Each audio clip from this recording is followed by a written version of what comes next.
सुरा सेवित पाद पंकजा करे विराजत कमनीय पुस्तका विदेश्च पत्नी कमलासन प्रिया सरस्वती नृत्य तो वाची में सदा। वसुदेवसुतं देवं कंसचाणूरमर्दनं देवकी परमानन्दं कृष्णं वन्दे जगद्गुरुं। नाहं प्रकाश सर्वस्य नाहं प्रकाश सर्वस्य नाहं प्रकाश सर्वस्य नाहं प्रकाश હું બધાને માટે પ્રકાશમાન નથી. એ બધા ભગવાનને ઓળખી શકતા નથી. એનું એક કારણ ભગવાન પોતે આપે છે કે યોગમાયાથી હું ઢંકાયેલો છું. યોગમાયા સમાવૃત અહમ સર્વસ્ય પ્રકાશન. બધાને માટે હું પ્રકાશિત નથી. અને મૂઢોયમ અયમ મૂઢલોક. આ જગત છે તે મૂળ છે, લોકો બધા મૂળ છે. તેથી મામ અજમ અવ્યયમ ન અભિજાનાતી. અજમ અને અવ્યયમ. અજમ એટલે જેનો જન્મ નથી અને અવ્યયમ એટલે જેનો વ્યય નથી, નાશ નથી. તેથી અનાદિ અનંત આવી રીતનું આ તત્વ છે તેને આ મૂળ લોકો જાણી શકતા નથી. ગયા શ્લોકની જ કન્ટિન્યુટીમાં ભગવાન આ વાત કરે છે. ગયા શ્લોકમાં ભગવાને કીધેલું અવ્યક્તમ વ્યક્તિમાં આપન્નમ. હું અવ્યક્ત છું અને લોકો મને વ્યક્તિરૂપ સમજે છે. વ્યક્તરૂપ સમજે ત્યાં સુધી વાંધો નહીં. વ્યક્તરૂપ જરૂરી છે અને કોન્સન્ટ્રેશન માટે, ચિત્ત એકાગ્ર કરવા માટે, ધ્યાનમાં માણસ બેસે ત્યારે એને આકાર જોઈએ. પણ પછી એને વ્યક્તિ ગણે, પછી વ્યક્તિના બધા ગુણદોષોનો આરોપ કરે. જે આપણને ગમે તે બધું જ ભગવાન માટે કરવા લાગે. પછી એમાંથી જાત જાતની મૂર્ખાઈઓ ઘૂસે. કયા દેવને શું ભાવે પછી એની ચર્ચાઓ થાય. પછી પોતાના દેવની પ્રશંસા થાય, બીજાના દેવની નિંદા થાય. આ બધા ધંધાઓ શરૂ થાય અને આખી શાંતિ મેળવવાના સ્થાનમાં અશાંતિ નિર્માણ થાય. ધર્મ એ શાંતિ આપનારું ક્ષેત્ર છે. ધર્મ ક્ષેત્ર તે અશાંતિ હોય જ નહીં. ધર્મ અને અશાંતિ મેળ જ ન ખાય. જ્યાં જ્યાં અશાંતિ છે ત્યાંથી ધર્મ વિદાય થઈ ગયો છે એમ સમજવાનું. અને ધર્મના નામે કંઈક ફાલતુ વાતો ચાલે છે. કંઈ ઘોંઘાટ, ગરબડ, તોફાન, અશાંતિ બધી ધર્મને છોડીને રહેલી છે. તેથી ધર્મના માટે અમે પ્રાણ આપવા તૈયાર છીએ એ વાક્યને બહુ અર્થ નથી. ધર્મ માટે મરવું જરૂરી નથી, ધર્મ માટે જીવવું જરૂરી છે. હું ધર્મ માટે જીવીશ એમ માણસે કહેવું જોઈએ. મરીશ શા માટે કહેવાનું? ધર્મ માટે હું મરીશ એમ કે છે એને ધર્મ ખબર જ નથી. They do not know the ABC of religion. ધર્મ એ મરનારું કે મારનારું તત્વ છે જ નહીં. તેથી ધર્મ માટે મરીશ એમ બોલનારા ઘણા માણસો મળશે, પણ જીવીશ બોલનારો કરોડોમાં એકાદ મળશે. એનું કારણ ધર્મ માટે મરવું બહુ સહેલું છે, એમાં આવેશ છે. અને જીવવું અતિશય અઘરું છે. એનું કારણ એમાં એક આદર્શ સમાજ સામે શાંતિથી જીવી દેખાડવાનો છે. જીવન હંમેશા અઘરું હોય. મૃત્યુ બહુ સહેલું છે. કોઈ પણ માણસ 1 મિનિટમાં આપઘાત કરે, મરવામાં શું મોટી વાત છે? મરણ બિલકુલ અઘરું નથી. આવેશમાં મરી શકાય પણ આવેશમાં જીવી ન શકાય. તેથી મોટાભાગના લોકો આવેશથી જીવે છે. આવેશ એ બહિર્ભાવ છે અને સ્વાસ્થ્ય સમાધાન એ અંતર્ભાવ છે. અને ધર્મ બિલકુલ આંતરિક વિષય છે. ધર્મને બહારના પ્રદર્શન સાથે કોઈ સંબંધ નથી. ધર્મના સમારંભો ને ધર્મના તોફાનો ને ધર્મના સરઘસો ને બધો તમાશો છે. કંઈ એમાં it has no meaning, little meaning પણ નહીં. એક ઠીક છે, એક વ્યવસ્થા, આયોજન ઊભું કરવાને માટે આ બધી વાતો છે, પણ એની કોઈ જરૂરિયાત ધર્મને લાગતી નથી. ધર્મ બિલકુલ અંગત અને વ્યક્તિગત છે. તમે તમારી પૂજાની ઓરડીમાં ભગવાન સાથે એકલા બેઠા, ત્યાં ધર્મ શરૂ થાય છે. તમે અને ભગવાન છોડીને ત્રીજો માણસ પણ જ્યાં ચાલતો નથી ત્યાં ટોળાઓની વાત ક્યાં આવે? ધર્મક્ષેત્ર જે છે, અધ્યાત્મની વાત એટલે આત્મની અધીતિ અધ્યાત્મ. यदि टोळामां धर्म मळतो नथी, टोळामां धर्म खोवाई जाय छे. અને જેને જેને ભ્રાંતિમાં જીવવું હોય તેને ટોળામાં જોડાઈ જવું અને ધાર્મિક હોવાનું વૃથા સમાધાન રાખીને મિથ્યા સંતોષથી મરી જવું અને જન્માંતરો બગાડી નાખવા. એના કરતાં બીજું કાંઈ આમાંથી નીકળે નહીં. અને સ્પષ્ટ કહેવાના દિવસો હવે આવ્યા છે. એનું કારણ ટોળાઓને જ આપણે ધર્મ માની લીધો છે. ટોળામાં બિલકુલ ધર્મ નથી. જ્યાં ટોળું ત્યાં ધર્મ નહીં, એમ સમજી લો. ટોળાને અને ધર્મને લાગે વળગે જ નહીં. બિલકુલ અંગત અને આત્મીય વિષય છે. મારે મારી જાતમાં ઉતરવાનું છે. અને જેટલો ઘેરાવો આસપાસ લોકોનો વધે એટલો માણસ જાતથી ખોવાઈ જાય. બહાર નીકળી જવું એ ધર્મ નથી, અંદર ઉતરી જવું એ ધર્મ છે. બીજી બધી વાતોમાં, ભૌતિક વાતોમાં દોડવું પડે, ધર્મમાં અટકવું પડે. થોબ નહીં તો થાકી જઈશ, આ વાત છે. ત્યારે જગતના પદાર્થો મેળવવા માટે દોડવું પડે અને પરમાત્માને મેળવવા માટે એકાંતમાં બેસવું પડે. તેથી લોકો ભ્રાંતિમાં દોડતા હોય છે અને હંમેશા બહારની વાતો પકડવાની આપણને ટેવ છે. આપણે શબ્દોને પકડી લઈએ છીએ, અર્થ ખોવાઈ જાય છે અને મહત્વ હંમેશા અર્થનું હોય છે. અને ગયા વખતે મેં કીધેલું બી ખરું કે નાના માણસો નહીં, મોટા મોટા માણસો ખોવાઈ જાય. ભીષ્મ પિતામહ અને યુધિષ્ઠિર જેવા માણસો પણ શબ્દને પકડવામાં જીવનભર ગૂંચવાતા રહ્યા છે. અને કૃષ્ણ અર્થ પકડીને તરત કૂદકો મારીને બહાર નીકળતા હતા. પ્રતિજ્ઞા પાડવી એમ ભીષ્મ માનતા હતા અને સાચું જ બોલવું એમ યુધિષ્ઠિર માનતા હતા. કૃષ્ણનો એવો કોઈ આગ્રહ નહીં હતો. ગમે તે પ્રતિજ્ઞા તોડી શકાય અને જરૂર પડે તો ખોટું બોલી શકાય. આનું નામ કૃષ્ણ. એનું કારણ કૃષ્ણ ખોટા હતા એમ નહીં, કૃષ્ણને સત્ય ક્યાં હતું તે ખબર હતી. આ લોકોને ખબર હતી નહીં અને કાં તો કૂદવાની હિંમત નહોતી. બેમાંથી એક વસ્તુ હોઈ શકે. તેથી શબ્દો, પ્રતિજ્ઞાના શબ્દોમાં સત્ય નથી હોતું. પ્રતિજ્ઞાનો અર્થ પકડવાનો હોય. અને એટલે જ મેં ગયા વખતે કીધેલું, બા જ્યારે છોકરાને એમ કે મર જા, ત્યારે એનો શબ્દનો અર્થ ન લેવાય, એની પછવાડે જે ભાવ છે તે લેવાય. કોઈ બા દીકરો મરે એવું ઈચ્છે નહીં, પણ 10 વાર છોકરો રમવા જાઉં કે નાના નાના પાડતી હોય, પછી મર જા એમ કે, પણ એ મરજાનો અર્થ રમજા થાય છે એમ સમજતા આવડવું જોઈએ. અને એ કૃષ્ણની ધારણા છે. તેથી અંદર રહેલા તત્વને પકડવું આ બહુ મહત્વની વાત છે. ત્યારે લોકો અવ્યક્તથી વ્યક્ત સુધી આવે તો વાંધો નહીં, પણ વ્યક્તિ સુધી આવે ને એનું ભગવાનને બહુ દુઃખ છે કે મને પણ આ લોકો વ્યક્તિ બનાવી નાખે છે. મને આ ભાવે, મને તે ભાવે, મને પણ રાગ દ્વેષો છે. પોતે પરણે એટલે મને પરણાવે, ભગવાનને પરણાવી દે. ત્યારે કહેવાનું તાત્પર્ય શું છે કે બાહ્યાચરણમાં એટલો બધો માણસ ગૂંચવાઈ જાય કે ધર્મ વિમુખ થઈ જાય. અને મોટા ભાગના ધાર્મિકો અધાર્મિક હોય છે એ સમજતા બહુ વાર લાગે. કહેવાતા ધાર્મિકો ભાગ્યે જ ધાર્મિક હોય છે. એનું કારણ ધર્મનો બુરખો પહેરવો બહુ સહેલો છે અને એ પહેરીને સમાજમાં ફરતા હોય સારા થઈને, પણ ખરેખર ધર્મ એને સ્પર્શે છે. અને એ જ વાત સરળતાથી મૂકવા માટે હું ઘણી વાર કહું છું કે 35 વર્ષમાં નાયા વગર દૂધ નહીં પીધું એ માણસ ધાર્મિક છે? નાયા વગર દૂધ નહીં પીધું ધાર્મિક. પછી આખો દિવસ ભલે બધાનું લોહી પીતો હોય, ચાલે કે? ધર્મ ક્યાં છે સમજી લો.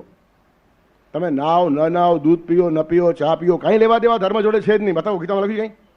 ગીતામાં લખ્યું છે ચા ન પીઓ એમ? બતાવો એક શ્લોક બતાવો કે 11ના રાજગરો ખાવા એમ લખ્યું હોય. એનું કારણ બાહ્ય વાતોમાં ધર્મ છે જ નહીં. આ એક માત્ર તમારું સમાધાન છે, એ સ્મૃતિ ચિહ્ન છે. 11 રાજગરો ખાઓ તો ખબર પડશે કે 11 જેવો ઉત્સવ છે, તો આવતીકાલે સમજવાનો પ્રયત્ન કરશો. તેથી શાસ્ત્રકારોએ કેટલીક આવી વાતો કીધી, પણ તેમાં કોઈ શાસ્ત્ર બહુ ચાલતું નથી. નેપાળમાં હું ગયો હતો, તો આજ એકાદશી है, आज तो चावल के सिवा कुछ नहीं मिलेगा. बोलो एकादशीમાં ચાવલ ચાલે? 11 ચાવલ ખાય લોકો. આપણે ગુજરાતીઓ 11માં દૂધી હલવો ખાઈએ, મહારાષ્ટ્રમાં ના ખવાય. દૂધી ખાધી 11ના સત્યાનાશ થયો, નરકમાં જવાનું. અને મહારાષ્ટ્રમાં કોળું ખાય, આપણે નહીં ખાઈએ 11ના. તો કઈ 11 સાચી? કોની 11 સાચી? એ 11 બધી બહાર રાસ રમે છે, અંદરનો આત્મા જાગી જાય, એ 11 સાચી. તેથી અવ્યક્તમાંથી વ્યક્ત ઉપર આવ્યા ને વ્યક્તમાંથી વ્યક્તિ ઉપર આવ્યા ને વ્યક્તિમાંથી તોફાન ઉપર આવ્યા. તેથી તનુ પૂજા, ગુણ પૂજા અને તત્વ પૂજા સુધી માણસે જવાનું છે, તે માણસ જતો નથી. તેથી હંમેશા આપણે બાહ્ય વાતોને પકડી લઈએ છીએ. ત્યારે અવ્યક્તમ વ્યક્તિમાં આપન્નમ. ઘણા માણસો અહીંયા કહે છે કે સગુણોપાસનાનો ભગવાને વિરોધ કર્યો. ખોટી વાત છે. સગુણોપાસનાનો વિરોધ નથી, વ્યક્તિ પૂજાનો વિરોધ છે. અવ્યક્તમ વ્યક્તમાપન્નમ નથી કીધું, વ્યક્તિમાપન્નમ કીધું છે. અને વ્યક્ત અને વ્યક્તિમાં ફરક છે. અવ્યક્ત એટલે દેખાતું નથી અને વ્યક્ત એટલે દેખાય, પણ એ વ્યક્તિ નથી. તેથી રાગદ્વેષોમાં એને ખેંચો નહીં. તેથી દેવદેવની વચ્ચેના ઝઘડાઓ જે ઊભા થયા છે ને, એ અણસમજુ અને મૂઢ લોકોએ ઊભે કરેલા ઝઘડા છે. અને એ બધું જ ઘટાડી નાખવાને માટે આપણા ત્યાં બહુ જ મહેનત થઈ છે. વિષ્ણુના ઉપાસકો શિવને ન માને, શિવના ઉપાસકો વિષ્ણુને ન માને, તેથી બે દેવને ભેગા કરીને એક નવો દેવ ઊભો કર્યો, હરિહર. હરિ એટલે વિષ્ણુ અને હર એટલે શિવજી. તેથી હરિહરને માનો એમ કરીને હરિહર સંપ્રદાય આખો ઊભો થાય. શંકરાચાર્ય જેવા માણસે પણ મહેનત કરવી પડી છે. પંચાયતન પૂજા એમણે ઊભી કરી. ગણપતિ, શિવ, હરિ, ભાસ્કર, અંબા, પાંચેને પૂજો. તમે ગણપતિને માનતા હશો, ઠીક છે, માનો, પણ સમજી લો ગણપતિ એ બુદ્ધિના દેવ છે. ત્યારે બુદ્ધિ પૂજા તરફ આગળ વધો, સમજીને આગળ વધો. શિવને માનતા હો, શિવ એ આત્મતત્વ છે, જ્ઞાનનો દેવ છે, ત્યારે આત્માની ઉપાસના કરો. હરિ એ પ્રેમનો દેવ છે, ત્યારે પ્રેમથી પાછા ન પડો. તેથી દરેક સંકેતની પછવાડે રહેલો અંદરનો જે ભાવ છે પકડતા આવડે તો બધી જ પૂજાઓ સારી છે અને વિકાસને માટે છે. ભાસ્કર એ તેજનો દેવ છે, ત્યારે તેજસ્વી માણસ હોવો જોઈએ. અને અંબાની ઉપાસના એ શક્તિની ઉપાસના છે. અને કોઈ પણ રાષ્ટ્રની ઉપાસના માટે આ પાંચે પાંચ વાત જરૂરી છે. બુદ્ધિહીન લોકોથી રાષ્ટ્ર ઊંચું ન આવે. રાષ્ટ્રમાં ગણપતિ પૂજા થવી જ જોઈએ. જે રાષ્ટ્રમાં બુદ્ધિ પૂજન નથી તે રાષ્ટ્ર ખલાસ થવાનું. જે રાષ્ટ્રમાં જ્ઞાનની ઉપાસના નથી, આત્માની ઉપાસના નથી, એ રાષ્ટ્ર ટકે નહીં, ચરિત્રહીન થઈ જાય. જે રાષ્ટ્રમાં પ્રેમ ભાવના નથી, પ્રત્યેક માણસ પોતાનો સ્વાર્થ જ જુએ, રાષ્ટ્ર ખલાસ થઈ જાય. તેથી હરિની ઉપાસના હોવી જ જોઈએ. ગણપતિ, શિવ, હરિ, ભાસ્કર, તેજોમય યુવાનો રાષ્ટ્રમાંથી પાકવા જોઈએ. મરદાલ માણસોથી રાષ્ટ્ર ઊભું ન થાય. અને શક્તિ સંપન્ન રાષ્ટ્ર હોવું જોઈએ. ઢીલું પોતું રાષ્ટ્ર ચાલે નહીં. તેથી ગણપતિ, શિવ, હરિ, ભાસ્કર, અંબાની ઉપાસના વ્યક્તિ જીવનમાં જોઈએ, પારિવારિક જીવનમાં જોઈએ, સામાજિક જીવનમાં જોઈએ અને રાષ્ટ્રીય જીવનમાં પણ જોઈએ. અને આ વાત અદ્વૈતના પ્રવર્તક શંકરાચાર્ય કહે છે એ મોટી વાત છે. એ પાંચેમાંથી એકેને ન માને એનું નામ શંકરાચાર્ય. અદ્વૈતમાં દેવ આવતો જ નથી. જીવ શિવ એક થઈ જાય છે. ચિદાનંદ રૂપ શિવોહમ શિવોહમ આ ભાષા બોલનારો માણસ પણ વ્યવહારના લેવલ ઉપર સમાજને શીખવવાને માટે પાંચ દેવ ઊભા કરે છે. તેથી દરેક માણસને એના સ્તર ઉપરથી સમજવાનો પ્રયત્ન કરવો જોઈએ. અદ્વૈતની ભાષા બોલતા હોય તે શંકરાચાર્ય જુદા, સાંસ્કૃતિક જીવન જીવતા હોય તે શંકરાચાર્ય જુદા, વ્યવહારમાં ફરતા હોય તો શંકરાચાર્ય જુદા. તે શંકરાચાર્યને અનેક રીતે વાંચવા પડે. આંખ મીચીને બધે ઠેકાણે ટકેસેર બાજી, ટકેસેર ખાધા લગાડાય નહીં. કોઈ કે શંકરાચાર્યનો એક શિષ્ય હતો. તે રસ્તામાં ચાલતો હતો ને એક હાથી આવતો હતો. હાથી થોડો ગાંડો થયો હતો. ત્યારે માવતને પણ કંટ્રોલ કરવો મુશ્કેલ હતું. તો બધા માણસો ભાગતા હતા, આ નહોતો ભાગતો. ત્યારે માવતે પણ બૂમ પાડી, હટી જા, હટી જા, હાથી ગાંડો થયો છે. બીજા માણસોએ કીધું હટી જા. તો શા માટે હટવાનું? મારામાં પણ એ જ તત્વ છે ને હાથીમાં પણ એ જ તત્વ છે. મારા ગુરુએ શીખવાડ્યું છે, શંકરાચાર્ય કહ્યું છે. ચિદાનંદ રૂપ શિવોહમ શિવોહમ. હાથીએ લાત મારીને પડ્યો એક ઠેકાણે ખૂણામાં, માથામાં થોડું વાગ્યું. પછી શંકરાચાર્ય પાસે આવ્યો ને કહે છે કે તમે શીખવાડ્યું હતું કે તમારામાં પણ ભગવાન છે ને હાથીમાં પણ ભગવાન છે ને પછી આવું કેમ થયું? ત્યારે શંકરાચાર્ય કે તારી પાસે અધૂરું જ્ઞાન હતું. કેમ? તો કે માવતમાં પણ ભગવાન હતો અને ભગવાને હટવાનું કીધું, તો હટ્યો કેમ નહીં? જો બધે જ ભગવાન જોવાનો હોય તો માવતમાં કેમ નહીં જોયો? ત્યારે હાથીનો ભગવાન જ્યારે ગાંડો થયો ત્યારે માવતના ભગવાન તને ચેતવ્યો હતો, તો તારા ભગવાને હટી જવું જોઈએ. ત્યારે હજી તારું અદ્વૈત જ્ઞાન અધૂરું છે. એટલે લોકો અદ્વૈતની મજાક કરવા લાગે. અદ્વૈતની પછવાડે ગાન પણ નથી. બધામાં જ ભગવાન છે, બધામાં જ ભગવાન છે, આવું ચાલતું હશે? પત્નીમાં પણ ભગવાન હોય ને પડોશણમાં ભગવાન હોય, બંને જોડે એક સરખો વ્યવહાર ના થાય.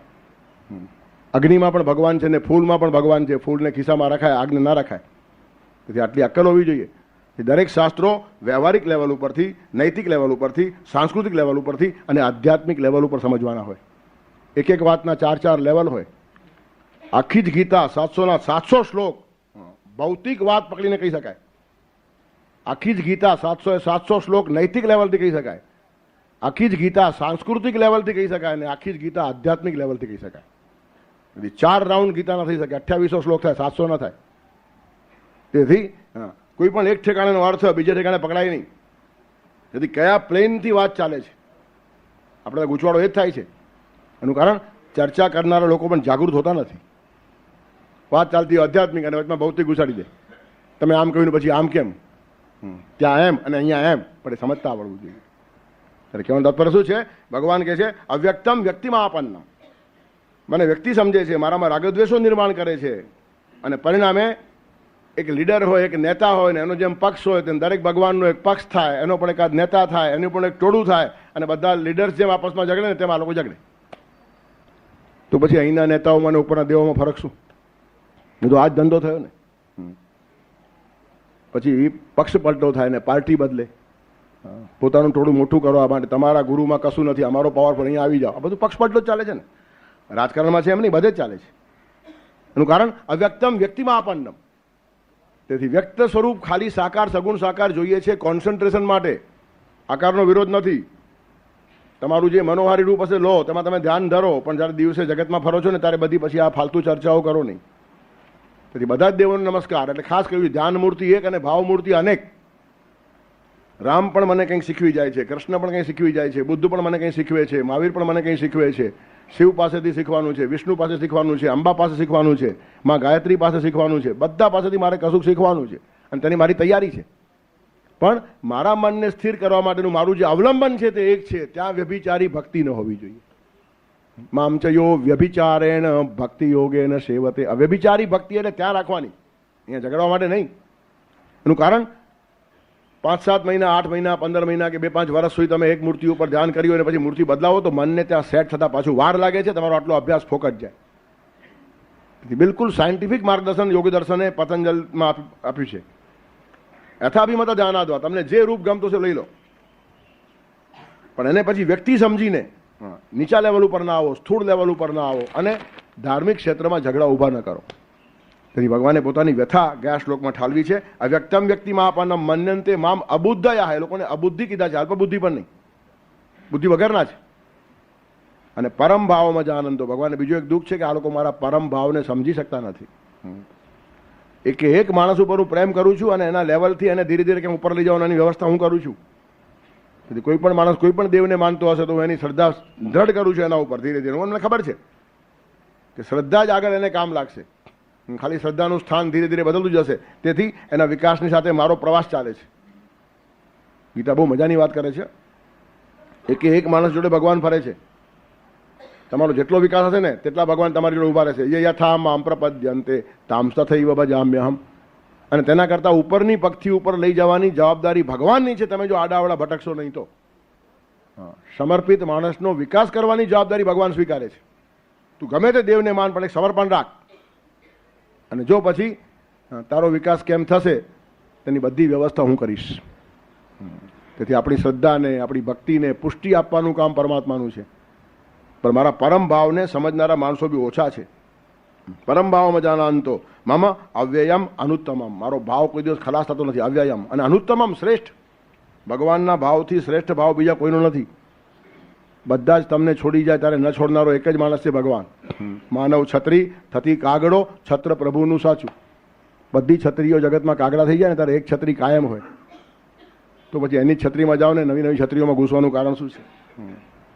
આપણે ઘડીકમાં આ છત્રીમાં ઘૂસીએ ને ઘડીકમાં આ છત્રીમાં ઘૂસીએ. કોઈ છત્રી પરમાનન્ટ નથી. જરાક ઝપાટું આવ્યું કે કાગડો થઈ જાય. તેથી પરમ ભાવ કોનો? ભગવાનનો, જે કોઈ કાગડો થાય જ નહીં. જે છત્રી કાગડો ના થાય તે ભાવ સાચો. અને એટલું મોટું છત્ર છે કે એમાંથી બહાર જવાય જ નહીં.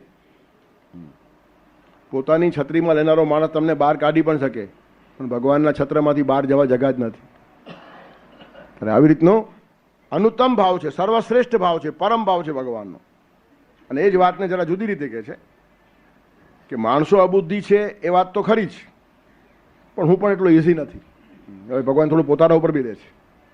યોગમાયા સમાવૃત. યોગમાયાથી હું સમાવૃત છું. તેથી સર્વસ્ય અહમ પ્રકાશ ન. તેથી બધાને માટે હું પ્રકાશમાન નથી. અને મૂઢોયમ નાભી જાનાતી લોકઃ મામ અજમ અવ્યયમ. અયમ મૂઢ લોકઃ મામ અજમ અવ્યયમ ન અભિજાનાતી.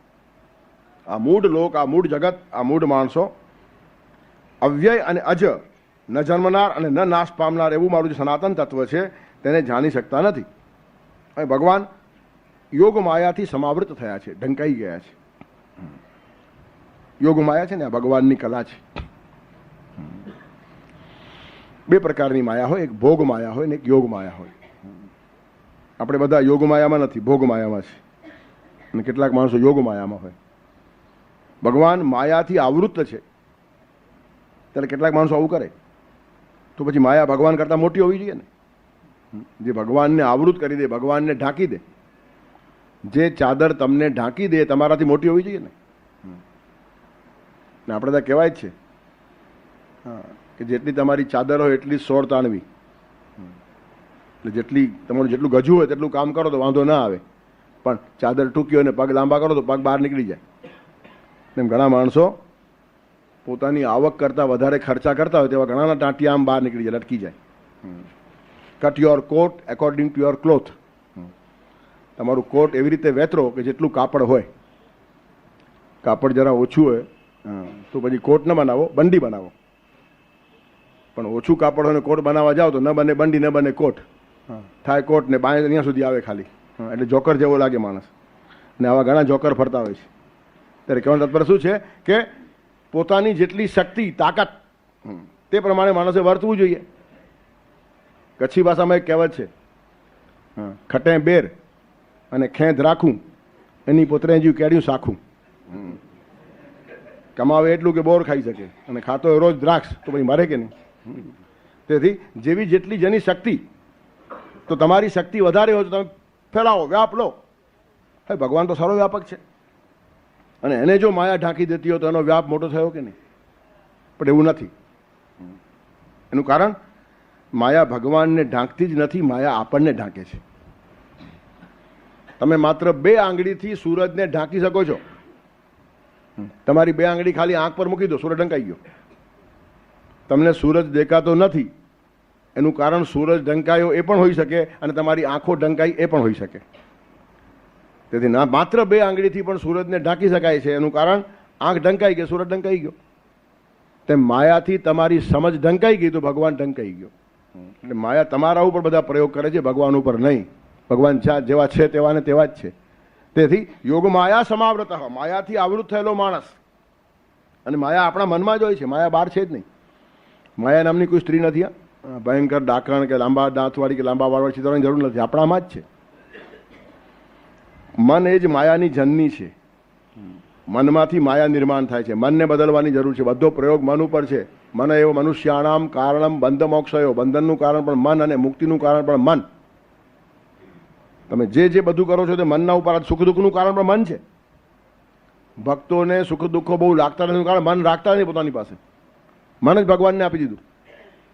સુખ દુઃખ કેરું કારણ મન છે, એ તો કરતું સદા તવ સ્મરણ છે. મારી પાસે છે જ ક્યાં મન? મન હોય તો ખબર પડે ને. મનથી સુખ દુઃખો ખબર પડે. શીત ઉષ્ણ ઠંડુ ગરમ છે ને એ શરીરને ખબર પડે. સુખ દુઃખો મનને ખબર પડે. યશ અપયશ બુદ્ધિને ખબર પડે.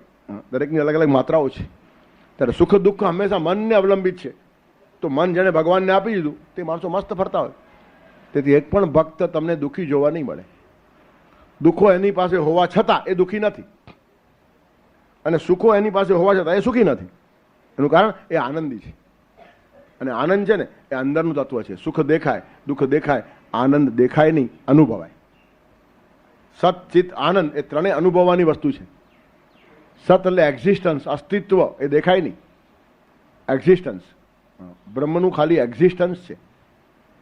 ઇટ એક્ઝિસ્ટ બોલો તો ઇટ શબ્દ પર તમને નડે, ખાલી એક્ઝિસ્ટન્સ. સત ચિત્ત એટલે કોન્શિયસનેસ, તમારી જે ચેતના છે એ પણ અનુભૂતિનો વિષય છે, અને આનંદ એ પણ અનુભૂતિનો વિષય છે. તેથી અંદર ઉતરવાનો પ્રયત્ન કરો. અને એ આનંદ કેવો છે? અજમ અવ્યયમ. એનો જન્મ પણ નથી, એનો નાશ પણ નથી. તેથી બધા જ ભક્તો આનંદી જોવા મળશે, હોવા જોઈએ. જો ભક્તો તો આનંદી હોય છે, અને ન હોય તો ભક્ત નથી એમ કહેવા વાંધો નહીં. મોટી માળા પહેરે એટલે ભગત ના કહે, અને આંખ મીચીને આપણે તરત કહી દઈએ. આપણું બધું બહાર ઉપરથી ચાલે છે, બહુ ગડબડ થઈ ગઈ છે. ભગત એનો એક મેકઅપ હોવો જ જોઈએ, અમુક જાતનો હોય તો જ ભગત કહેવાય. સાધુ એટલે અમુક જાતનો હોવો જ જોઈએ, જટા મોટી હોવી જોઈએ, દાઢી લાંબી હોવી જોઈએ, બસ એમના પટ્ટા લગાડવા જોઈએ. એ તો કોઈ પણ લગાડ, રસ્તા ઉપરનો માણસ લગાડશે, એમાં શું છે? અંદરનું જે માપ છે જુદું છે. તે સચ્ચિત આનંદ એ અનુભૂતિના વિષયો છે. સાચો આનંદ, સાચો સંન્યાસી માણસ આનંદી જ હોય. હું હંમેશા પ્રત્યેક સંન્યાસીની પછવાડે આનંદ શબ્દ લાગે છે. અદ્વૈતાનંદ, શિવાનંદ, પ્રેમાનંદ, વિવેકાનંદ, સચ્ચિદાનંદ, બધાની પછવાડે અખંડ આનંદ, બધાની પછવાડે આનંદ લાગે. શા માટે? આ લોકો આનંદી હોવા જોઈએ, અપેક્ષિત છે. સંન્યાસ જે માણસ લીધો તે નિરાનંદી હોય જ નહીં.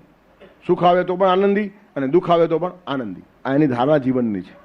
તેથી અજમ અવ્યયમ.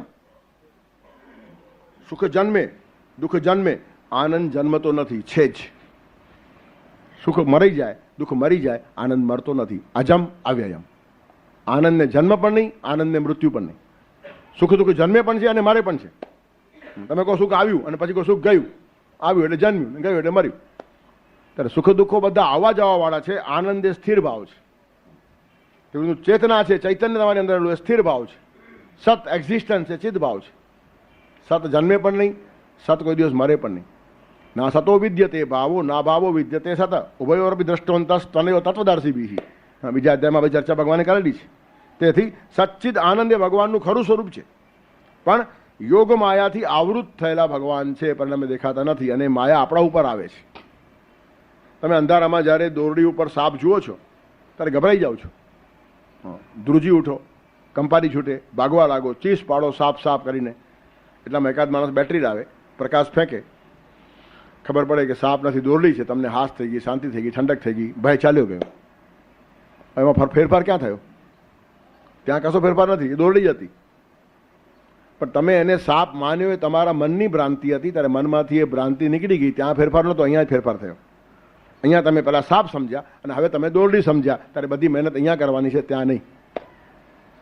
જગત જેવું છે તેવું નથી, જુદા પ્રકારનું છે. પણ દોરડીને જેમ આપણે સાપ માની લઈએ છીએ તેમ જગતને આપણે સાચું માની લઈએ છીએ. જગત એક આભાસ છે, એનું અસ્તિત્વ છે, એક્ઝિસ્ટન્સ છે, પણ રિયાલિટી નથી. There is difference between existence and reality. વેદાંતમાં જે માણસ ઊંડો જાય ને તેને ખબર પડે એકચ્યુઅલી શું કહેવા માગે છે. રિયાલિટીનો વિરોધ વેદાંતે કર્યો છે, એક્ઝિસ્ટન્સનો નહીં. જગત નથી એમ વેદાંત કહેતું જ નથી, મિથ્યા છે. મિથ્યા એટલે જેવું ન હોય તેવું ભાસે અને મિથ્યા કહેવાય. હોય દોરડી અને સાપ ભાસે તેમ છે પરમાત્મા, અને જગત ભાસે છે, અને ભાસે છે એને સાચું માની લઈએ છીએ. તેથી દોરડી ઉપર જેમ સાપનો આભાસ થાય છે તેમ બ્રહ્મ ઉપર, પરમાત્મા ઉપર જગતનો આભાસ થાય છે. અને પ્રકાશ જ્યારે આવે ત્યારે ખબર પડે કે આ દોરડી છે, સાપ નથી. તેમ જ્ઞાન જ્યારે ત્યારે ખબર પડે કે આ જગત નથી. બ્રહ્મ સત્ય જગન મિથ્યા જીવો બ્રહ્મૈવ ના પરા, ત્યાં જ્ઞાન થઈ જાય. અને એક બીજો માણસ આપી શકતો નથી, એની અનુભૂતિ પોતે જ લેવી પડે. બીજા માણસો આપશે તો ઇન્ફોર્મેશન હશે, માહિતી આપી શકે, જ્ઞાન કોઈ કોઈને આપી શકતું નથી. જ્ઞાન અનુભવમાંથી જ નીકળે. તેથી માહિતી મળે, ઇન્ફોર્મેશન મળે, ઇંગિત થાય, ઈશારાઓ થાય, સંકેતથી બતાવવાનો કોઈ પ્રયત્ન કરે. કોઈ તમને આંગળી ચીંધીને એમ કે ત્યાં આકાશમાં ચંદ્ર છે તો તમારે ત્યાં જોવું જોઈએ, અહીંયા નહીં. પણ ઘણા માણસો અહીંયા જ જુએ અને આ જ ચંદ્ર છે, આ જ ચંદ્ર છે, પકડી ધ્યાન જ પકડી લે. ત્યારે આ ઈશારો છે, આ ચંદ્ર નથી, ચંદ્ર ત્યાં છે. તેવી રીતનું બધા શાસ્ત્રો, ગુરુઓ, ગ્રંથો ઇંગિત કરવાનો પ્રયત્ન કરે ને આપણે એમને જ પકડી લઈએ છીએ અને ત્યાંની વાત રહી જાય છે. તેથી અવ્યક્તમ વ્યક્તિમાં આપન્નમની વાતનો વિસ્તાર કરતા ભગવાન કહે છે કે માયા આમાં મોટો ભાગ ભજવે છે. યોગ માયા સમાવ્રત. માણસ માયામાં ફસાઈ જાય, લપસી જાય. હવે એમાં બે પ્રકાર છે, ભોગ માયા અને યોગ માયા. ભોગ માયા એટલે અવિદ્યા અને યોગ માયા એટલે વિદ્યા. કોઈ અવિદ્યામાં ફસાય, કોઈ વિદ્યામાં ફસાય. પણ વિદ્યામાં ફસાનારો જરાક સાત્વિક છે, અવિદ્યામાં ફસાનારો બહુ મૂઢ છે, બહુ નીચા કક્ષાનો છે. બંનેને ભગવાન અહીંયા મૂઢ કહે છે, પણ મજા છે. એક જે મૂઢ છે તે બુદ્ધિહીન છે, હલકો છે, તેને ભગવાન ફટકો મારે છે, એના પર કટાક્ષ કરે છે. અને બીજો જે ઊંચી કક્ષાનો મૂઢ છે ને એનું ભગવાન કૌતુક કરે છે.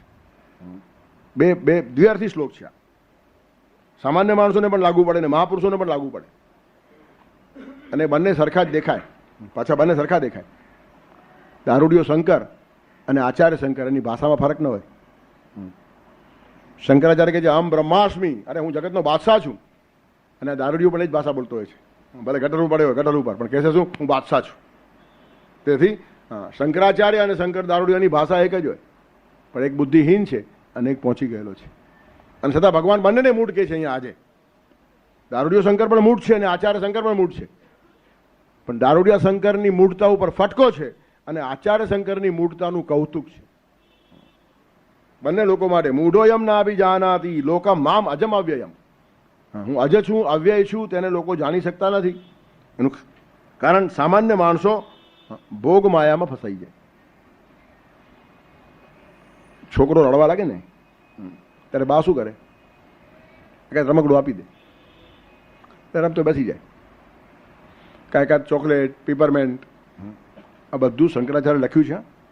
દ્રાક્ષમ ખારજૂર મામરમ સુકોદાલમ અથવા કંઈક ને કંઈ આપે. દ્રાક્ષ આપી દે, ખરજૂર આપી દે, આંબો આપી દે, એટલે પોતાની જાન છોડાવે. તેમ ભગવાન જગતના લોકોથી પોતાની જાન છોડાવે છે આવું કંઈક આપીને.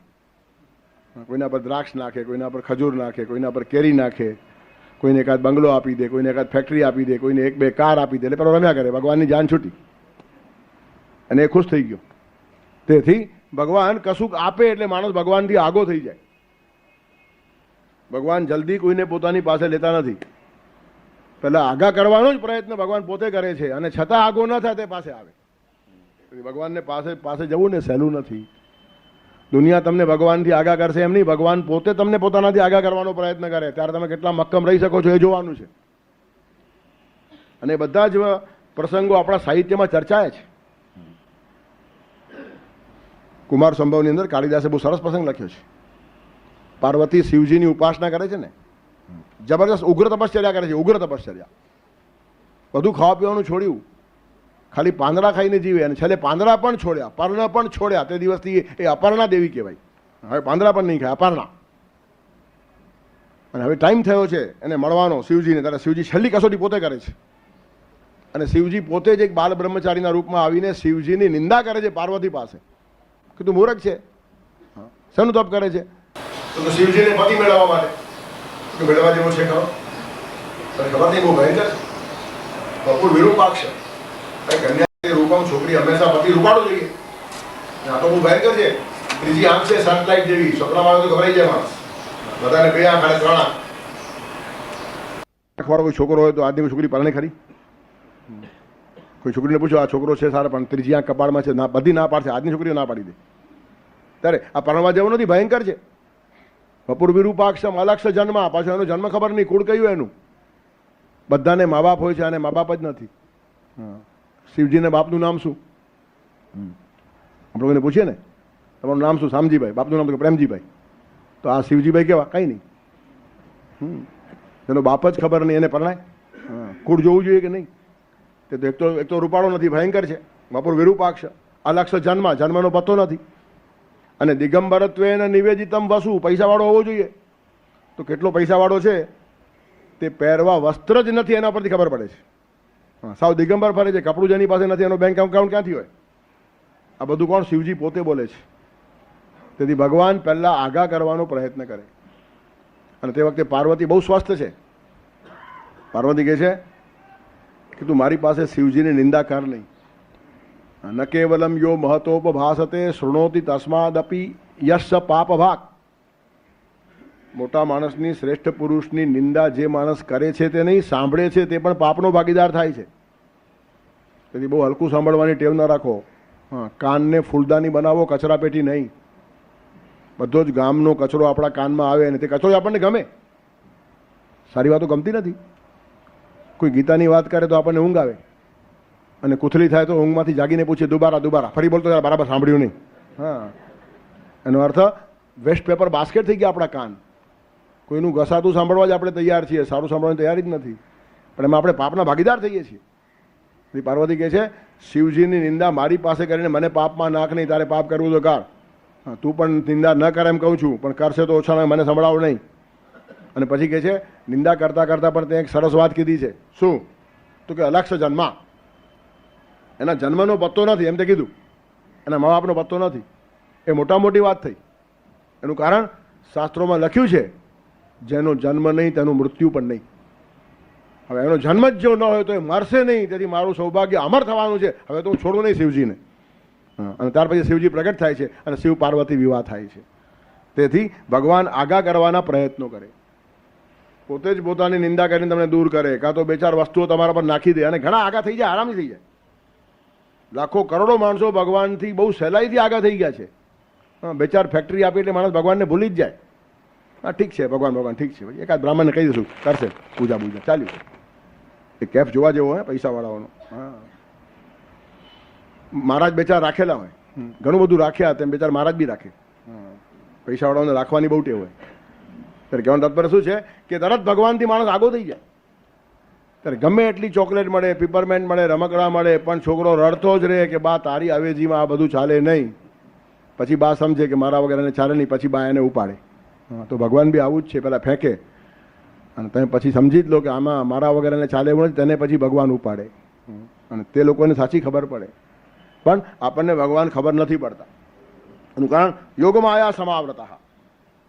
બીજી એક વાત પણ છે, ભગવાન બહુ પાસે છે અને અતિ સામીપ્યાત દેખાય નહીં એમ સાંખ્યશાસ્ત્ર કહે છે.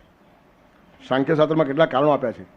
અતિ દૂરાત, અતિ સામીપ્યાત, ઇન્દ્રિય વ્યવધાનાત, ન દેખાવાના કારણો. અતિ દૂર દેખાય નહીં.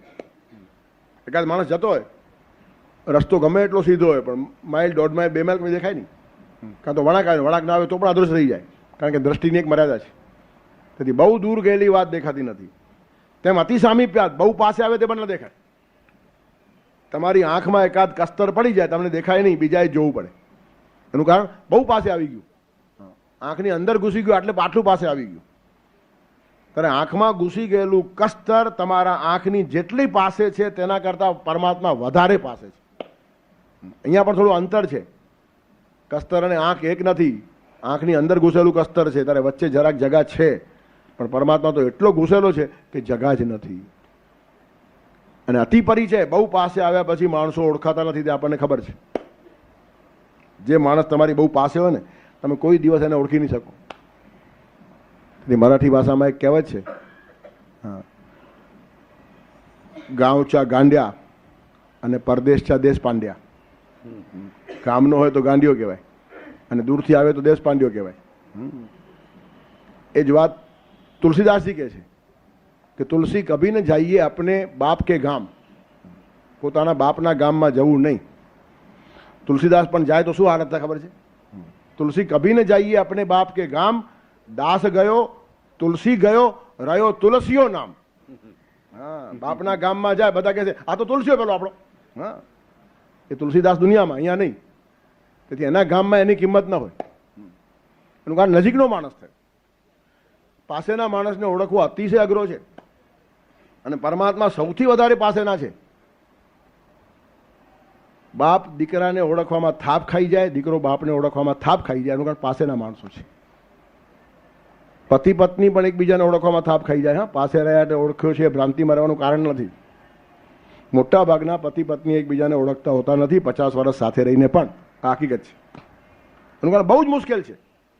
નજીકના માણસને ઓળખવો અતિશય અઘરો છે. દૂરનો માણસ દૂરથી ડુંગર હરિયામણા. દૂરસ્થા પર્વતા રમ્યા વેશ્યા છે મુખમંડને યુદ્ધસ્ય વાર્તા રમ્યા ત્રીણી રમ્યાની દૂરતઃ. આ 3 વાતો દૂરથી સારી. દૂરસ્થા પર્વતા રમ્યા, પહાડ તમ લીલોતરી જુઓ કેવું સરસ લાગે, પણ ત્યાં જાઓ તો પગ છોલાઈ જાય. ડુંગરમાં ચાલવાનું ત્યારે પથરાઓ કાંટાઓ બધા પાસે ગયા પછી દેખાય, દૂરથી બધી હરિયાળી જ દેખાય. ત્યારે દૂરસ્થા પર્વતા રમ્યા વેશ્યા છે મુખમંડને, વેશ્યા સારી લાગે ખાલી મોઢા ઉપરથી ને દૂરથી. તેવી રીતનું યુદ્ધસ્ય વાર્તા રમ્યા, યુદ્ધની પણ વાર્તા સારી લાગે, ઉભારો લડાઈમાં ખબર પડે કેમ રવાય છે તે. યુદ્ધની કથા માણસો બહુ જોરદાર કર્યા. મહાભારતના યુદ્ધની વાત કરે તો આમ તમારી સામે આખું ચિત્ર ઊભું કરી દે. પણ એ જ વાર્તા જોરથી કેનારો માણસ ઉંદરડો આવ્યો તો એવો ભાગે કે પૂછો જ નહીં. તેથી યુદ્ધની કહાની કેવી આ એક વાત છે, અને યુદ્ધના મેદાનમાં ઊભા રહેવું આ બીજી વાત છે. તેથી ત્રીણી રમ્યાની દૂર હતા. આ બધી વાતો દૂરથી સારી. તેથી પાસેનો માણસ ઓળખાય નહીં.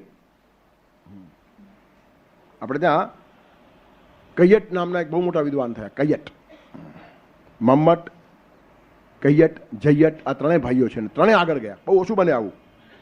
એક જ પરિવારના 2-3 માણસો ટોચના વિદ્વાન થાય એવું ભાગ્યે જ થાય. આજના કાળમાં આપણે એવું થયું છે.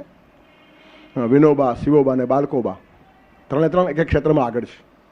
વિનોબાનું પણ નામ, બાલકોબાનું પણ નામ ને શિવોબાનું પણ નામ છે. તેથી ત્રિપુટી 3 ભાઈઓ એક સરખા છલાંગ મારીને આગળ જાય એવું બહુ રેર બને. તેથી આ કૈયટ બહુ વિદ્વાન અને આખો દિવસ વિદ્યા વ્યાસંગી, પોતાના અભ્યાસમાં, વિદ્યામાં, લખવામાં જ વ્યસ્ત, ખૂબ વ્યસ્ત. અને પરિણામે કંઈક અગવડ સગવડ ઘરમાં થોડી આવ્યા કરે. ત્યાર પછી એની પત્ની એને એકવાર કહે છે કે આ બધા સામાન્ય પંડિતો લે ભાગવો કંઈ હોતું નથી ને 1-2 શ્લોક લખીને ઇનામ મેળવી આવે છે. તમારી પાસે તો કેટલું સત્વ અને કેટલી શક્તિ છે. ત્યારે તમે 1-8 શ્લોક રાજાને આપો તો તમને તો બેડો પાર થઈ જાય. 7 પેઢી ચાલે એટલું આપી દેશે રાજા. પણ આને રસ જ નહીં. એનું કારણ આ બધું મેળવવામાં છાછા લોકોને રસ હોય. જેને અંદરનો આનંદ મળે ને એને બધા બહારના ઇનામોને પુરસ્કારોમાં બહુ રસ હોતો નથી. એ બધા હલકા માણસોને જીભ ચાટતા જ બેઠા હોય ક્યાંથી શું મળે. પણ આ માણસ ખોઈ ગયેલો માણસ છે. એનું કારણ અંતરની અનુભૂતિને આનંદ જેને મળે છે ને એ માણસ બહુ સ્વસ્થ હોય અને અસ્વસ્થ પણ થાય નહીં પાછો. નિરક્ષરે વીક્ષ્ય મહાધનત્વમ વિદ્યાન વદ્યા વિદુષાનયા રત્નાવતંસા કુલટા સમીક્ષ્ય કે મારે નારે કુલટા ભવંતી.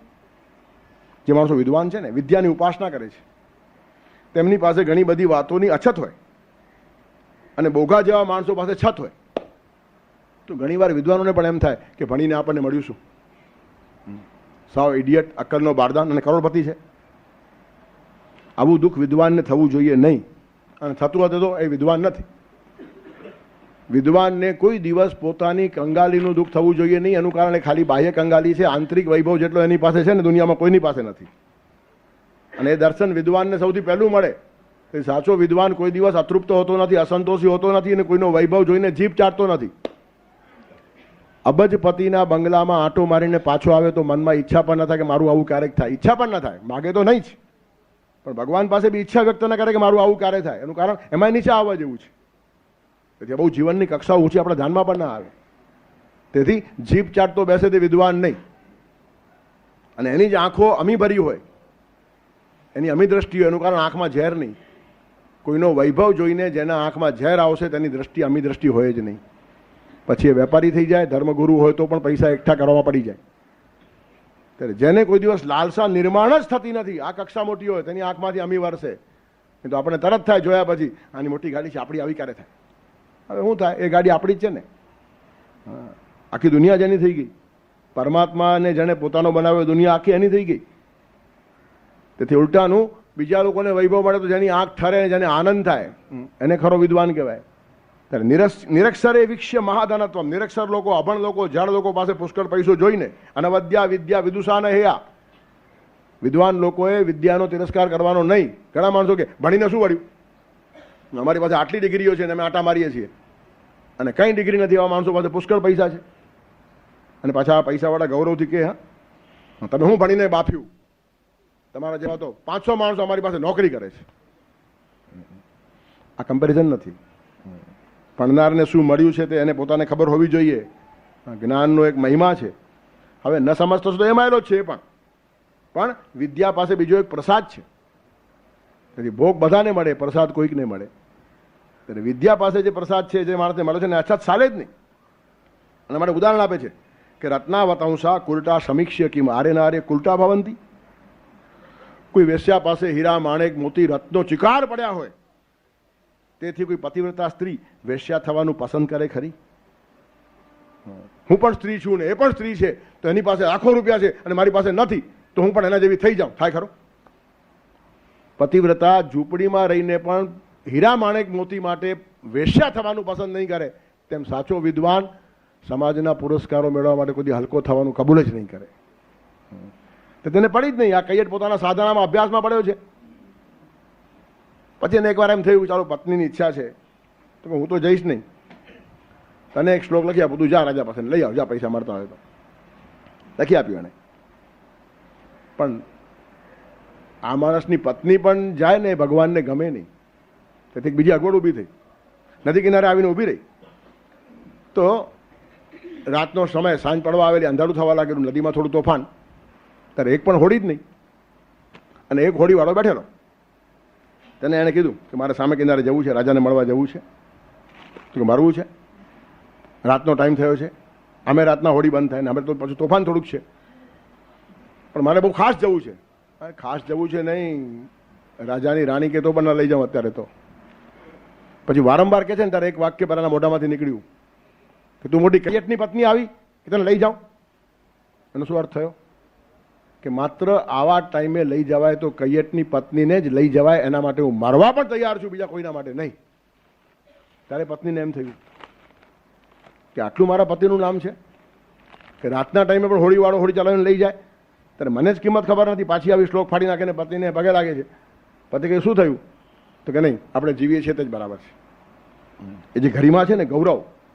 ત્યારે કહેવાનું તત્પર શું છે? અતિ સામીપ્યાત. બહુ પાસે આવવાથી પણ માણસ ખબર ના પડે, પણ પરમાત્માના માર્ગે ગયેલો માણસ હોય ને તો તેને ખબર પાડવાની જવાબદારી ભગવાન પોતે લે છે. ત્યારે કહેવાનું તાત્પર્ય, નજીકના માણસોને ઓળખવા અઘરા અને વધારે અઘરા. તેથી અતિ પરિચયાદ અવજ્ઞા, અતિ પરિચયથી અવજ્ઞા થાય. સતત ગમનાદ અનાદરો ભવતી. આપણને ચંદનનું લાકડું બહુ કિંમતી લાગે, પણ મલય પર્વત ઉપર ભેરડી છે ને, એ ચંદનનું લાકડું બાળીને એના ઉપર ખીચડી રાંધે. બોલો, એનું કારણ ખૂબ છે, પડ્યું છે, કિંમત જ નથી. આપણને કિંમત છે, આપણે સાચવીને વાપરીએ. અને વધારે ઘસે તો નક્કી સમજી લો બીજા કોઈનું હશે. હા, તેથી ખાસ કે મફત કા ચંદન ઘસ બેટા લાલિયા. હા, કહેવત પડી છે. તેથી પોતાનું ચંદન તો માણસ સાચવીને ઘસે. એનું કારણ વેલ્યુએબલ છે, મળતું નથી માટે. અને ત્યાં મલય પર્વત ઉપર ચંદનના ઝાડ છે, તેથી ખીચડી રાંધવા માટે પણ ચંદન લાકડાએ બાળી નાખીને કશું લાગતું નથી. મલય ભિલ્લ પુરંદરી ચંદન તરુ કાષ્ટમિંદનમ ગુરુતી. આપણે ટિકિટ ખર્ચીને પ્રયાગમાં સ્નાન કરવા જઈએ, પણ પ્રયાગમાં રહેવાવાળો એકે માણસ ગંગામાં નાતો નથી, રોજ કુવા ઉપર નાય છે, અને રોજનું છે. જે માણસ રોજનો થયો, નજીકનો થયો, તેની કિંમત ના રહે, તેમ ભગવાન નજીકનો એટલો બધો થયો છે કે આપણને ખબર જ પડતી નથી. તેથી ભગવાન ઓળખવા સૌથી અઘરા છે. એનું એક કારણ છે અતિ સામીપ્ય. બીજું, યોગ માયાથી આવૃત થઈ ગયા છે. બેચા રમકડાઓ ફેંકે, માણસ રમતો થઈ જાય. અને તેના કરતાં બીજી એક વાત છે, કેટલાક માણસોને ભગવાનનું અવ્યક્ત રૂપ ગમતું જ નથી, કે ભગવાન અમને સગુણ સાકાર જ જોઈએ. અને એ જ વાત ભાગવતકારે મૂકી છે ઉદ્ધવ અને ગોપીઓના નામે. એ બધી નિર્ગુણ નિરાકારની વ્યાખ્યાઓ સમજાવવાને માટે ઉદ્ધવને મોકલ્યા છે ભગવાને ગોપીઓ પાસે. હવે ગોપીઓને સમજાવવા મોકલ્યા કે ઉદ્ધવને સમજવા મોકલ્યા એ ભગવાનને જ ખબર. ઉદ્ધવને બી જરા જ્ઞાનનો કેફ હતો. શું ભગવાન, તમે આમ ગોપીઓ યાદ આવે ને તમારા આંખમાં આંસુ આવી જાય છે, ને ગોપીઓ પણ આવી વેવલી છે, આખો દિવસ રડ્યા જ કરે છે. ભગવાન સાચી વાત છે, તું જરા જાને સમજાવે લોકોને, જ્ઞાનની જરૂર છે. હું જાઉં, ખુશ થઈ ગયો. ભગવાને મને એપોઇન્ટ કર્યો છે, એપોઇન્ટ. પછી ડિસઅપોઇન્ટ થઈને પાછો આવ્યો. પણ ગયો ત્યાં જઈને ગોપીઓને સમજાવે છે કે તમે શું કૃષ્ણ કૃષ્ણ કરો છો. ઝાડ પાન પત્તા નદીનો પ્રવાહ બધામાં એ જ છે, ગાયોમાં એ છે, બધે ઠેકાણે એ છે, વૃક્ષ વનસ્પતિમાં તમારામાં એ છે, મારામાં એ છે, બધું બધું વ્યાપક એ જ તત્વ છે. ત્યારે ગોપીઓ હળવે રહીને કહે છે કે અમારા ભેગો રાસ રમશે, અમે છાશ પીવડાવીને નચાવતા નાચશે ખરો તારો નિર્ગુણ નિરાકાર. અમને તો અમારો નાચવાવાળો કનૈયો જોઈએ. આ યોગ માયા છે, આ ભોગ માયા નથી.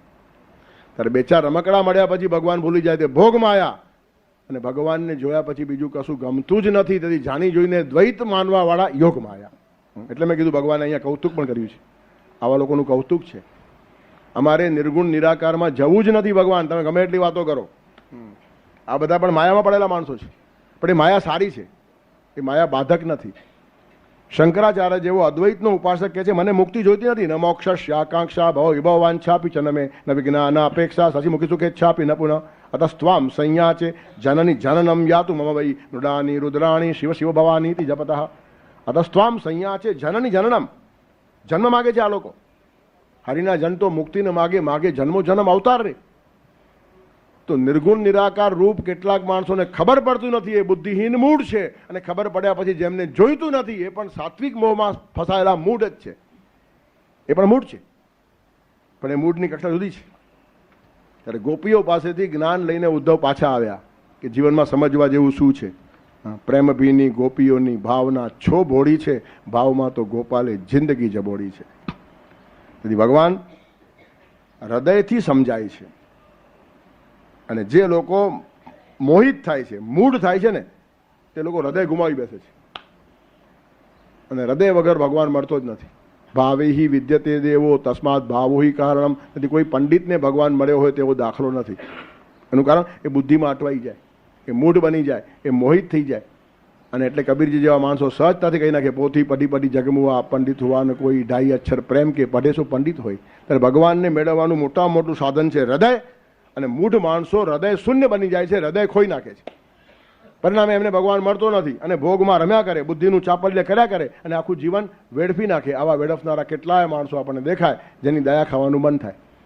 અને મેજોરિટી 99.99 લોકો આવા હોય. મનુષ્યાણામ સહસ્રેષુ કશ્ચિદ યતતિ. આ સમજનારો પણ કોઈક હોય અને સમજનારામાંથી પણ મક્કમ રહેનારો પાછો કોઈક હોય. તેથી આ બહુ જ કઠિન માર્ગ છે. આમ જો સાવ સહેલો છે. હૃદયનો ભાવ જાગ્યો તો આના જેવું સહેલું નહીં, અને હૃદય ખોવાઈ ગયું તો પછી આના જેવું અઘરું નહીં. તેથી બંનેને ભગવાન મૂઢ કહે છે. એનું કારણ આ પહોંચી શકે છે તો પણ મોહિત છે. ભગવાન મારે સાકર થવું નથી, સાકર ખાવી છે એમ રામાનુજ કહે છે. સાકર થવામાં કોને ખબર શું આનંદ છે, ખાવામાં આનંદ છે. તેથી મારે ભગવાનથી જુદા રહેવું છે. જુદા રહેવામાં રમત છે. અદ્વૈતમાં અસ્તિત્વ છે, દ્વૈતમાં રમત છે. તેથી જાણી જોઈને દ્વૈત સ્વીકારનારા કેટલાક મહાપુરુષો હોય છે. અને એ જ મજા છે. પતિ પત્ની એક હોય પણ રમતમાં દ્વૈત સ્વીકારવું પડે અને જુદા થવું પડે. પાર્ટી પાડવી જ પડે. અને પાર્ટી પાડ્યા પછી રમી શકાય તો રમાય જ નહીં. પાંદા રમવા બેઠા હોય અને પતિ એકો ઉતરે અને એ કલર પત્ની પાસે ન હોય તો કાપવાનો કે નહીં? એમાં મારા પતિનો એકો છે કેમ કપાય? તો રમત ખલાસ. પતિનો એકો પણ કપાય ને સાવ દૂરીથી કપાય. એના માટે મોટું પાનું વાપરવાની પણ જરૂર નહીં. અને તો જ રમતનો આનંદ છે. તેથી પતિ પત્ની એક છતાં રમતી વખતે બે થાય તેમ ભક્તને ભગવાન એક, છતાં રમવાના મોહથી બે થાય, અને બે થવું ભક્તને પણ ગમે છે ને ભગવાનને પણ ગમે છે. તેથી સામાન્ય માણસ લેમેન પણ મૂઢ, મહાપુરુષ પણ મૂઢ, અને ભગવાન પણ મૂઢ. ભગવાન પણ મૂઢ છે, એને પણ ગમે છે આ લોકો, એને જોડે રમવું ગમે છે. અને હું પણ જાણી જોઈને મૂઢ થાઉં છું. શા માટે? યોગ માયા વ્રત, યોગ માયાનો બુરખો હું પણ પહેરી રહું છું. એનું કારણ, નહીં તો મારાથી પણ રમાય નહીં. નિર્ગુણ નિરાકાર તત્વ રમી શકતું નથી. ત્યારે આજે ત્રણે લોકો મૂઢ છે. ભોગ માયાથી આવૃત થયેલા માણસો, સ્વાર્થમાં પડેલા માણસો, ભગવાનને ઓળખી શકતા નથી તે નિર્બુદ્ધ માણસો પણ મૂઢ છે. ઓળખી ગયેલા, પહોંચી ગયેલા માણસો પણ જાણી જોઈને અલગ રહેવાનો પ્રયત્ન કરે છે. આ એક સાત્વિક મોહ છે, એ લોકો પણ મૂઢ છે. અને એની જોડે મને રમવાનું મન છે, તેથી હું પણ યોગ માયાથી આવૃત થાઉં છું. મને પણ થોડી મૂઢતા ગમે છે, એમ ભગવાન કહે છે. ત્યારે આજનો શ્લોક બહુ ગજબ શ્લોક છે, મધુર છે. પોતાના ઉપર પણ મૂઢનો આક્ષેપ કરે છે, મહાપુરુષો ઉપર પણ મૂઢનો આક્ષેપ કરે છે, અને આપણા જેવા તદ્દન સામાન્ય માણસો માટે પણ મૂઢનો ઉપયોગ કરે છે. પણ ત્રણેયનું લેવલ જુદું છે. તમે કોઈને ગાંડો કહો ને, એ ગાંડો ખરેખર ગાંડો હોય તેને પણ ગાંડો કહેવાય, ને કોઈને પ્રેમથી પણ ગાંડો કહેવાય. ગાંડો તો ગાંડો, સમજતો નથી તું? એક બોલવાની વાત જુદી છે. વશિષ્ઠને પણ મોહ હતો. વશિષ્ઠને જ્યારે નોતરું આવ્યું છે દશરથ રાજાનું, તો પાઠ બંધ કરીને ચાલવા લાગ્યા. તરત અરુંધતી અટકાવે છે, ક્યાં ચાલ્યા? તમારો પાઠ ચાલુ છે અને શું રાજા પાસે મેળવવાનું છે? તમને કંઈ જોઈતું નથી, મને ખબર છે. અને મારા માટે જતા હો તો હું તમને કહું, મને પણ કંઈ જોઈતું નથી. તમે જરા પણ નીચે ઉતરો નહીં. આને કહેવાય પત્ની. પોતાના પતિને એક સ્ટેજ પર નીચે ના આવવા દે. બે ચાર ઘરના મને મળે એટલા માટે તમારું તેજ ખલાસ થાય, તો મારે જીવવું નથી આવી રીતનું. તેથી આ એક ઐક્ય વશિષ્ઠ અને અરુંધતીમાં હતું. તેથી તો લગ્ન વખતે આશીર્વાદ છે. અત્રે યથા અનસૂયાશ્ચ, અત્રિ અને અનસૂયા જેમ જીવ્યા, વશિષ્ઠસ્યાપ અરુંધતી, વશિષ્ઠ અને અરુંધતી જેમ જીવ્યા, તેમ તમે જીવજો. નિસ્તેજ થઈને કૂતરા બિલાડા જેવું જીવન જીવવા માટે પરણવાનું નથી, આદર્શોથી ઊભા થવા માટે જીવન જીવવાનું છે. તેથી વશિષ્ઠ અને અરુંધતી જેવું શ્રેષ્ઠ જીવન હોવું જોઈએ. ત્યારે અરુંધતી કે તમે જાઓ જ નહીં. ત્યારે વશિષ્ઠ કહે છે, ગાંડી રે ગાંડી, તું સમજતી નથી હું શા માટે જાઉં છું. એ ગાંડી જુદી. એ ગાંડી એટલે મેન્ટલ હોસ્પિટલવાળી નહીં.